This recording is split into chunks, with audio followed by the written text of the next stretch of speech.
আধুনিকতার সাথে সাথে যে অনলাইনের যে প্রতারণা থেকে শুরু করে বিভিন্ন ধরনের অনলাইনের যে সমস্ত অপরাধ জগৎ আছে, সেই অপরাধ জগতের মধ্যে থেকেও ঢাকা জেলায় মানে কোনো ক্রমেই পিছিয়ে নেয়।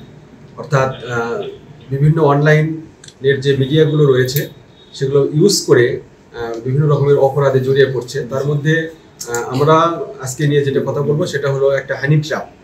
হানি ট্র্যাপ এর মাধ্যমে একটা মেয়ে তাকে ইউজ করে চারজন ছেলে আরেকটা ছেলেকে যে হলো হানি ট্র্যাপের ফাঁদে পড়েছে তাকে সেই বিষয়ে এটা আছে যে সেই ছেলেটার নাম হলো গিয়াসউদ্দিন, তার বাড়ি হলো হরিরামপুর মানিকগঞ্জ, সে মিরপুরে থাকে এবং বাংলা কলেজের একজন স্টুডেন্ট, সাথে রাইড শেয়ারও করে থাকে।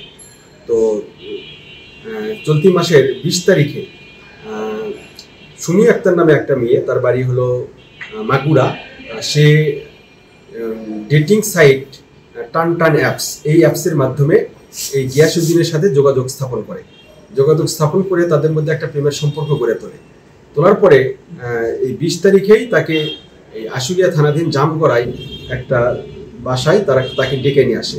তো তার কথা মতো গিয়াসউদ্দিন সেই জামগড়ায় 20 তারিখে রাতে চলে আসে, রাত 9টার দিকে। যখন চলে আসে তখন তাদের আগে থেকেই ফাঁদ করে রাখা এই যে সুমির সাথে আরও যে চারজন ছেলে আছে, তার মধ্যে ইয়াসিন নামে যাকে আমরা গ্রেপ্তার করেছি, এই ইয়াসিন সহ এরা এই জায়গাতে একটা ভাড়া বাসায় থেকে জামগড়ায় সেখানে তাকে নিয়ে আসে। নিয়ে ওই বাড়িতে যখন যায়, এই মেয়েটাই কিন্তু মূলত নিয়ে আসে, এখানে অন্য ছেলে জড়িত এটা গিয়াসউদ্দিন জানতো না। তো তারপরে ছাদে নিয়ে যায়, ছাদে নিয়ে যাওয়ার পরে তাকে বিভিন্নভাবে তার মানে নুড পিকচার তোলার চেষ্টা করে, তারপরে বিভিন্নভাবে ব্ল্যাকমেইল করে তাকে বলে যে তুমি 2.5 লক্ষ টাকা দাও, তাহলে তোমাকে আমরা ছেড়ে দেবো। এরকম করে মানে নানানভাবে তাকে হয়রানি করতে থাকে। তখন 4 দিন ধরে না পায় এবং তখন তার কাছে থাকা 12,000 প্লাস কিছু টাকা, তার একটা আইফোন মূল্যায়ন মানে 30,000 টাকা হবে পুরাতন 2006 সালে, এছাড়া তার কাছে একটা মোটরসাইকেল ছিল যেটা দিয়ে সে রাইড শেয়ার করে থাকে। এগুলো তার কাছ থেকে তারা ছিনিয়ে নিয়ে তারপরে তাকে 25 তারিখে মধ্যরাতে তাকে বাইরে এসে কোনো একটা অজ্ঞাত স্থানে ফেলে রেখে দেয়। সে ওই জায়গা থেকে চোখ খুলে দেখে যে সে আশুলিয়া থানার আশেপাশে আছে। তখন সেখান থেকে সে হেঁটে আশুলিয়া থানায় আসে। আশুলিয়া থানায় আসার পরে তখন থানায় একটা অভিযোগ দায়ের করে যে এই ঘটনা তার সাথে ঘটেছে। থানার একটা চৌকস টিম, বিশেষ করে সোহেল আল মামুন সে সহ একটা চৌকস দল এখানে কাজ করা শুরু করার পরে টেকনোলজিতে দেখা যায় যে এই মেয়েটার নাম হলো সুমি আক্তার, তার বাড়ি মাগুরা, এবং তার সাথে যে তাকে যারা ইউজ করে সেটা হলো ইয়াসিন সহ আরও 2 জন। তো ইয়াসিনের বাড়ি হলো গোপালগঞ্জের টুঙ্গিপাড়া।